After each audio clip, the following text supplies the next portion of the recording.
Hello, everyone. Welcome to Southeastern 14. I am Blayne Gilmer, and this is just another example of a plethora of SEC-related content we're bringing you. Not only football, we've got basketball, baseball, everything, but it is all about football season right now. And each and every Friday on Southeastern 14, you can find our guest. This is episode 4. We're rocking and rolling right now.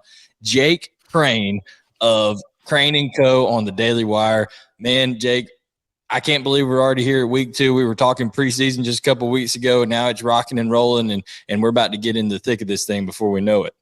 Well, it's amazing how fast it goes, right? Like we wait and we wait and we wait, and it finally gets here, and then it goes a million miles an hour. We got some great matchups this week. We've already had some really good football played early, a lot of storylines. But now, man, I'm excited. This is a big one.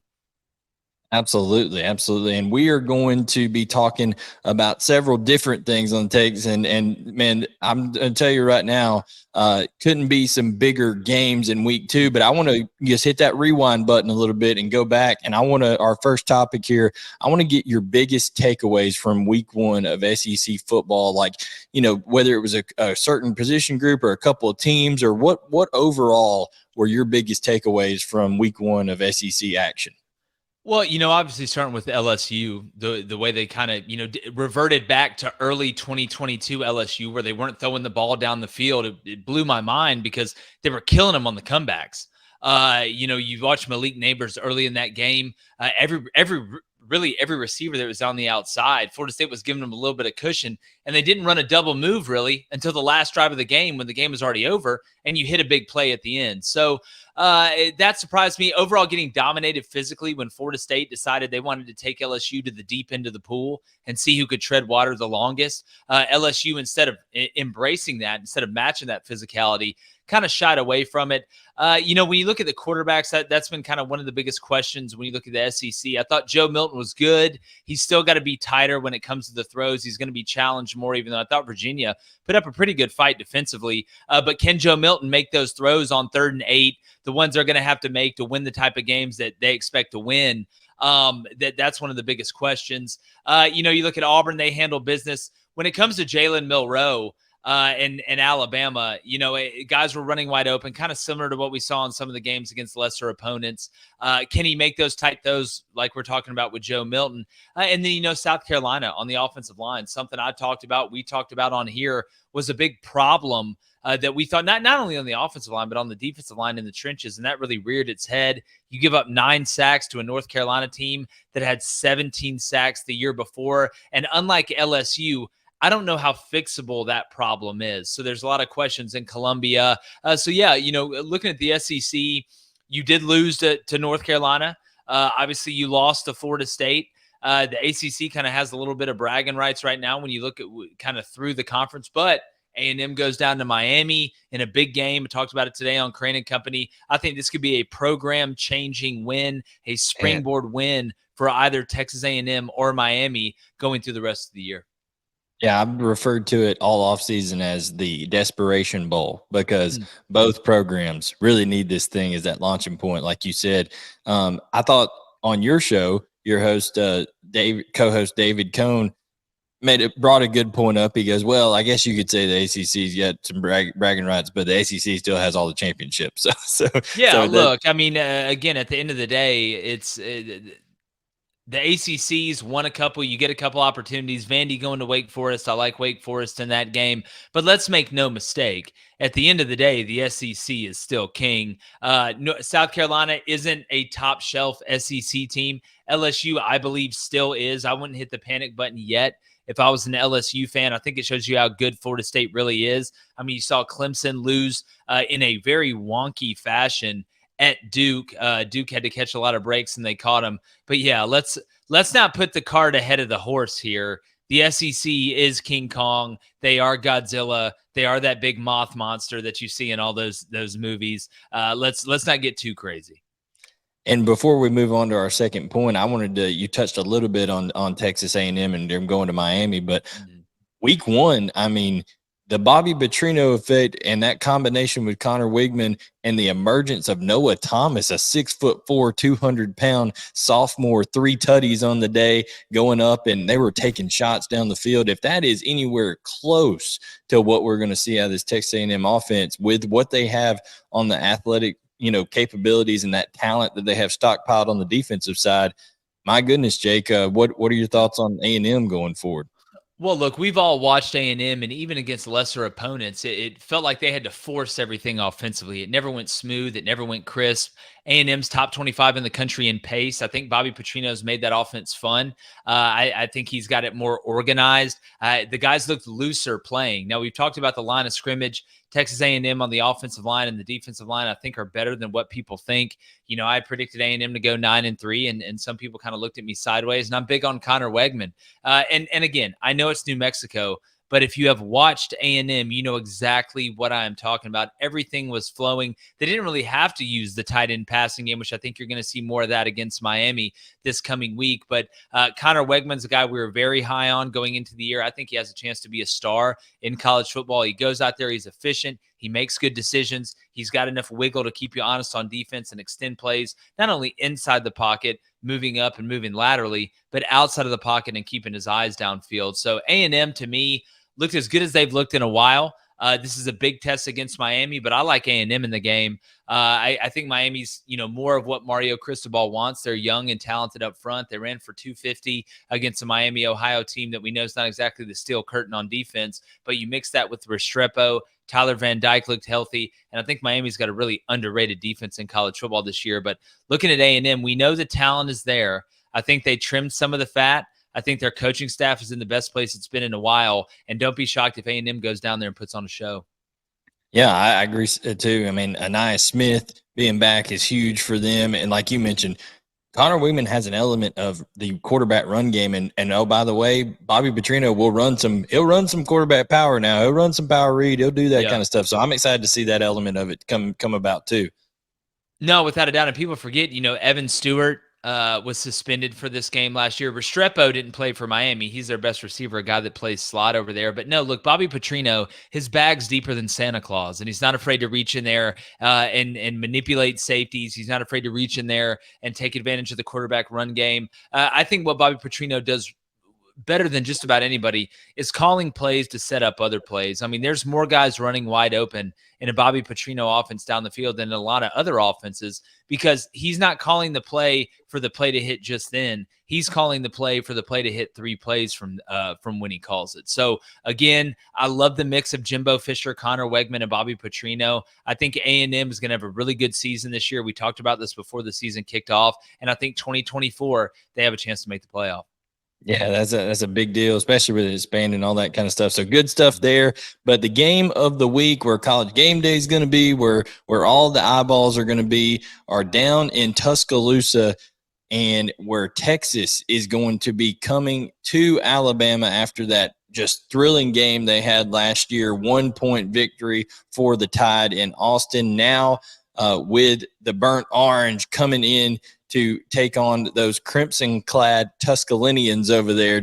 They're going to be rabid over there in Bryant-Denny, because you know that they're jazzed up for this one after, having not the best treatment maybe from Texas. There's still a little revenge on their minds. So they're going to test Texas's altitude sickness, Jay. They're going to put those guys way up in the nosebleeds, those fans that are coming up there. So they've got that set up. Yeah, without a doubt. Well, thank goodness for Texas, none of those fans have to take a snap or make a tackle. When I look at this game, it's a game I picked Texas to win in the offseason, and it's easy to pick Bama right now, and I understand it's definitely the safer pick. Bama looked about as good as they could look against Middle Tennessee State. Now, I think the question's still out on Jalen Milroe. I don't think he's going to be able to drop the ball and pick it up and dust it off and read a third of a Harry Potter book and then take off for 70 and score a touchdown against this Texas defense. So I'm going to stick with Texas here.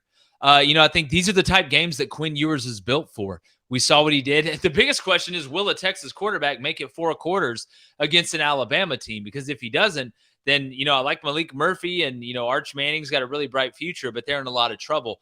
Where I think I'm very interested to see, and I know Malachi Moore and Jalen Key have both practiced this week, but if they're not at 100%, with what Texas has at the skill position. And if you look at Texas's offensive line, they weren't great against Rice. I think they held a lot back. They were pretty peanut butter and jelly against Rice, and I understand it.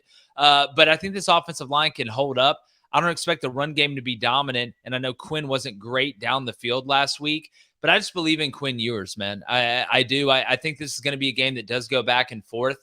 Obviously, when you play at home, we say you got a 7-point advantage when you get off the bus. So Texas is already going to be fighting uphill. But at the end of the day, once the ball is snapped, you return 5 of your 6 best pass catchers. You added A.D. Mitchell, a guy that's not going to be afraid to play against Alabama. I know Kool-Aid's going to shut one guy down, but you look at the tight end room that Texas has. You look at the skill position mixed with that offensive line. I think they can compete with them. But the biggest difference, I think, in Texas, and one of the reasons I had them making the playoff, is I think their defense is actually legitimate. I think they use the portal about as well as anybody on defense. They're very physical in that front seven. The joke against Texas is, they're soft on defense. They're a Big 12 team. They don't want to play defense. They got some cats running around that are headbutting lockers and putting their hands on people. So I don't think they're going to go in this game and be afraid. Alabama's got great personnel. It's going to be tough for Sark to beat Saban, but I picked Texas in the offseason. I'm going to go with my gut, and I'm going to go with my instincts, and I'm going to take Texas 30-27 in this one.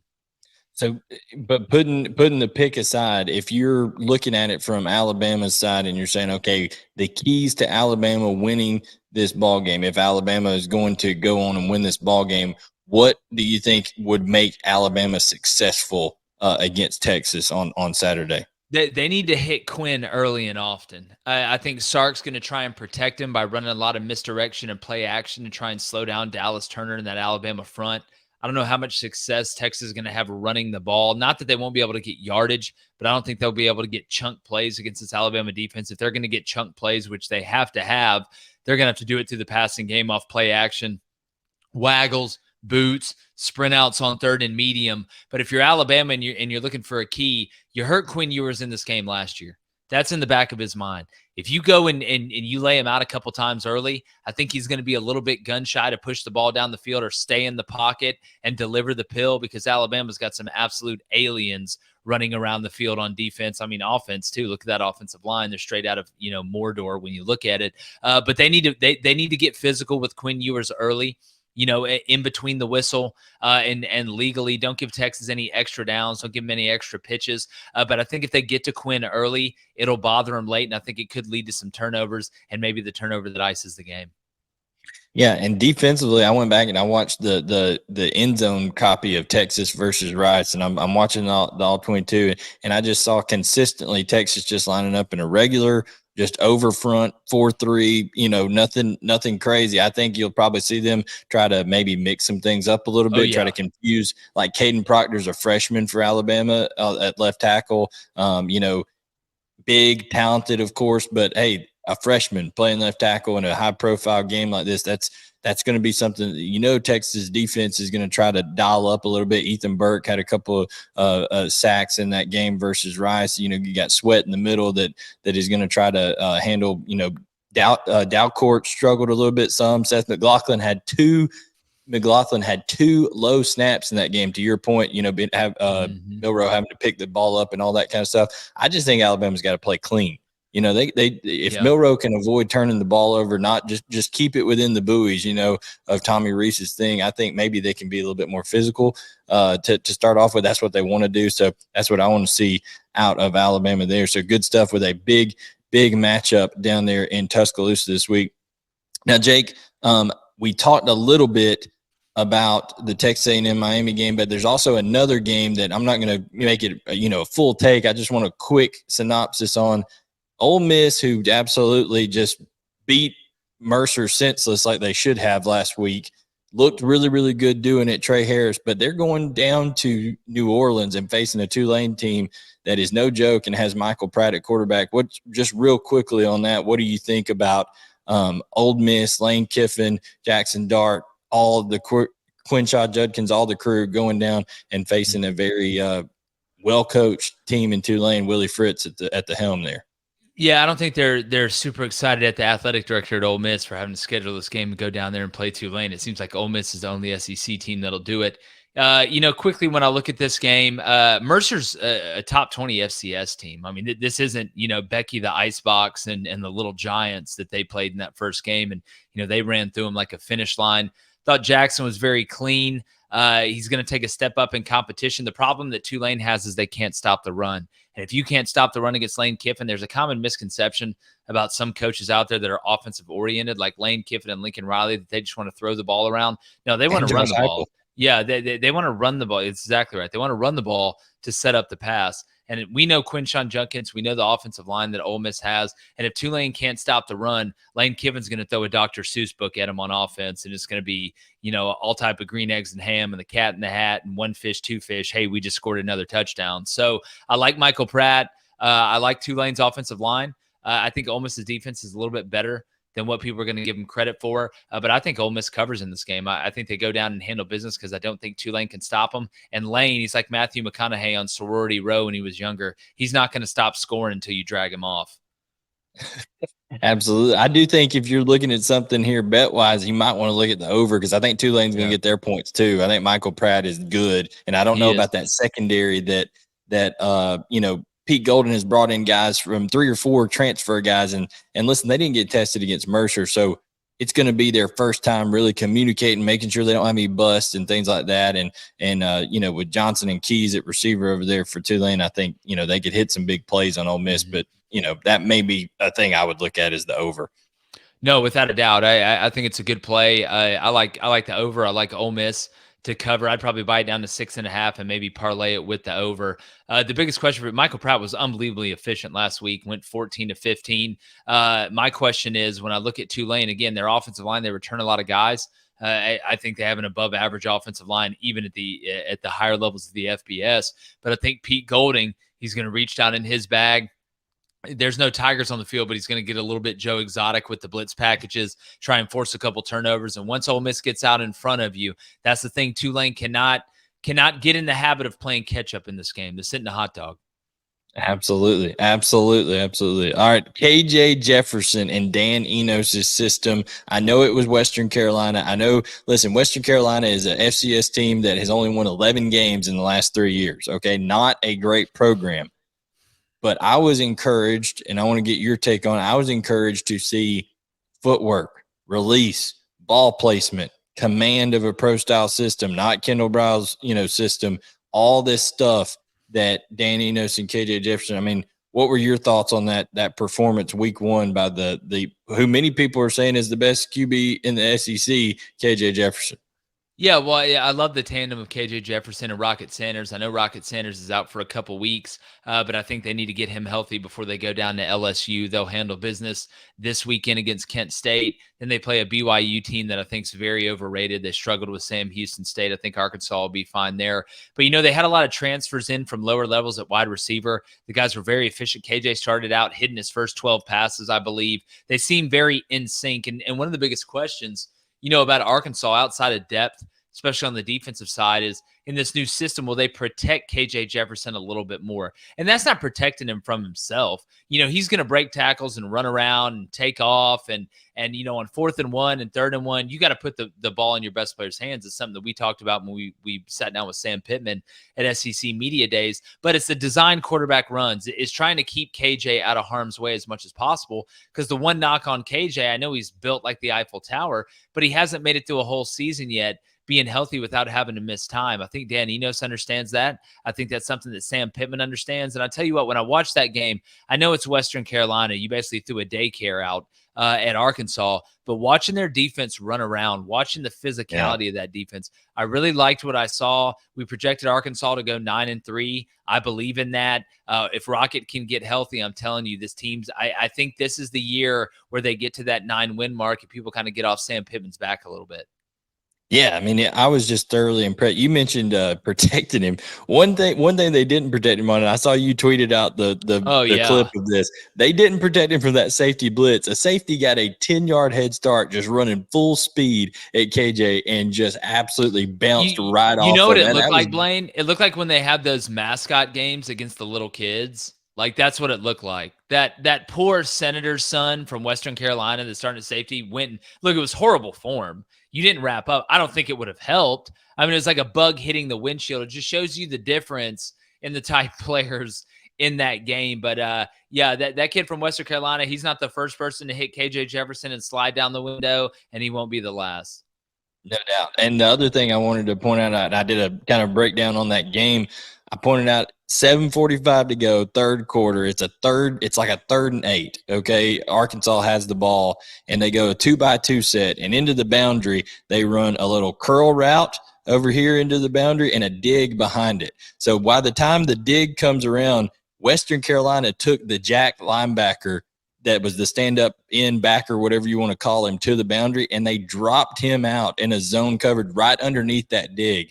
KJ had the presence of mind and also had the experience to feel that come underneath, and he layered that right over that dropper and in front of a nickel who had dropped into coverage on the other side.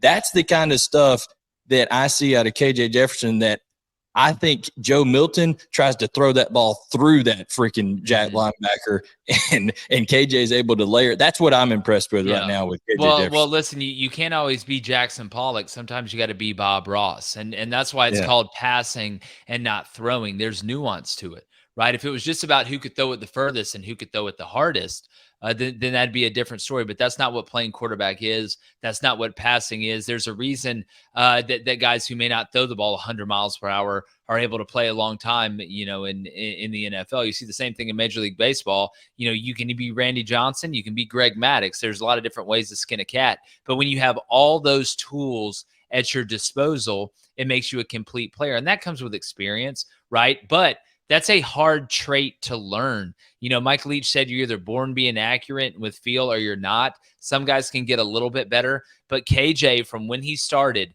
to where he is right now, at least early in this year, he's really made a big step, and that's through hard work, that's through chemistry, and that's through understanding that there are parts of your game, regardless of how many people pat you on the back, how many people tell you how great you are, that you need to improve. I think that's a credit to that young man and his ability to be able to grow as a passer. No doubt, no doubt. And one last little bonus topic I wanted to talk about here is kind of these coaches, these SEC coaches with the media. I'm seeing an interesting trend here. You know, you've had for a while the angst between Saban and the media, the angst between Kirby and the media. I put out a video today here on the channel, Kirby 2.0, where he is just coming out, and now that he's won 2 national titles, he just comes out and he says, listen, guys, I'm not going to hide anything from you. If we've got somebody hurt, I'm going to tell you they're hurt. In fact, he said he was in favor of going to an NFL style of reporting injuries. You know, people ask him this question because of, you know, the thing that happened with Iowa and Iowa State players involved in gambling and all that stuff. But we see a much more transparent Kirby. We see at Auburn, Hugh Freeze is very transparent. Even Nick Saban came out and apologized to a guy yesterday he's like, hey, I was short with you on a question you asked about Jalen Milroe. It wasn't a bad question. I think Miss Terry got to him a little bit, so he had to apologize there. But what's your thoughts on, are these guys just saying, hey, this is just part of it, or are they just loosening up a little bit around and not trying to have as much of an adversarial deal? Well, if you look, I think we're kind of in a new age. You look at some of these younger coaches, the way they embrace social media, the way they embrace the media. It's popular. Look, this is all about recruiting at the end of the day. I know people say, what do you mean? How's this about recruiting? But it makes you come off as a lot more genuine. Now, look, every circumstance is different. Kirby's won 2 national championships in a row. You know, being more transparent, he can be however he wants to. If he wants to be less transparent, he can be less transparent. More transparent, he can be more transparent. But I think they realize that the media can be an ally, and there's no reason to go out of your way to be disingenuous to people in the media, because at the end of the day, the media does shape a lot of narratives. I mean, we see it in all walks of life now. So I think that's just kind of a changing of the time a little bit. Guys aren't as rough around the edges and kind of realize, hey, maybe I can make these guys a little bit of an ally that can help me out when it's not going so good, as opposed to just trying to be the big bad dog on the block. Oh, I don't need to tell you, you're the media. You know, I'm the coach. You know, this in the junction, boys, man. Like, I just think it's kind of a new wave of thinking. And look, it's smart, right? Well, the best way to, attract people is with honey, other than, you know, the opposite, which I'm not going to say on here. So I think it's a smart play. I don't think it's a coincidence that you're seeing all of it happen at once, especially with the top dogs. Yeah, it's good stuff. I wonder if Kirby and the kind of the battle that, Georgia had this offseason with the AJC, it almost being adversarial is maybe a thing of him saying, hey, all right, let's try to reset some of this here. So some of that kind of stuff. But Jake, excited that we've done 4 episodes now. Looking forward to next week. We'll, of course, recap all these games and look forward to week 3 where we actually get some conference matchups coming up. But tell everybody what you guys have going on with Crain and Company. Are you guys doing anything over the weekend covering games, all that kind of stuff, and where they can find it? Oh, yeah, man. We'll obviously love coming on here, chopping it up with you. Yeah, we just hit 100,000 subscribers on YouTube. Thanks, everybody, for going over there. If you haven't subscribed yet, it's Crain and Company, Crain and Company. Go over there and check us out. We got big previews, talking betting, talking NFL, all that great stuff. We have a Saturday special, too, kind of our own version of game day. We have former Georgia Tech head coach, Temple head coach, Jeff Collins. So in the morning, if game days change a little too much for you, head on over to Crain and Company. We're going to drop that so you can check it out. Then Sunday morning, we have a college football recap and an NFL preview now that the NFL season is upon us. So look, we got everything covered, man, like a warm blanket in the wintertime. Come over and hang out with us. Absolutely. And real quick, rapid fire, give me some of these picks on these games outside the league. We talk about SEC. What's your gut feeling on Nebraska and Colorado? Man, I low-key kind of like Nebraska in this game. I think with the new clock rule, they're going to sit on the ball a little bit. I think they're going to play a little bit of keep away. I'm wondering if the Colorado-TCU game was as much about Colorado, which they deserve a lot of credit, or if a lot of it had to do with TCU, because remember who Sonny Dykes was before they won 9 games by 1 possession last week. So I actually like the under in that game, but I like Nebraska +3. If you can get them at +3.5, get them at +3.5. Notre Dame at NC State. Man, I like Notre Dame. I think NC State's soft up front. I think Notre Dame's going to kind of treat them a little bit like they treated Navy. Notre Dame's really good on the offensive line. Give me the Irish big. Yeah, I think so too. Sam Hartman, really, man, that's just a huge change. And boy, don't look now. Low key, Notre Dame could be a playoff threat with the way Watch Ohio out. State I got them going 11-1, Blayne.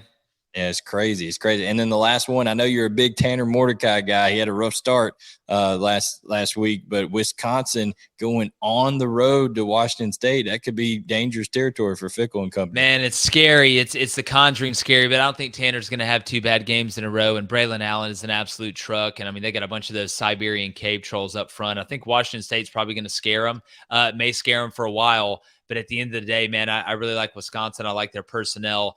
Give me the Badgers on the road. Well, there you have it. We've covered SEC stuff. We've given you a little sprinkle outside the league as well. Crain and Co. over there, Crain and Company over on the Daily Wire. Jake Crain, you can follow him at Jake Crain _ if you're listening on podcast. You can follow me using at BGilmer18 and follow Southeastern 14 using at 14 Southeastern. We will have another episode of Jake's Takes here on Southeastern 14, episode 5 next week, next Friday. So like, subscribe, turn on notifications, and we will catch everybody next time for more SEC football coverage right here on Southeastern 14.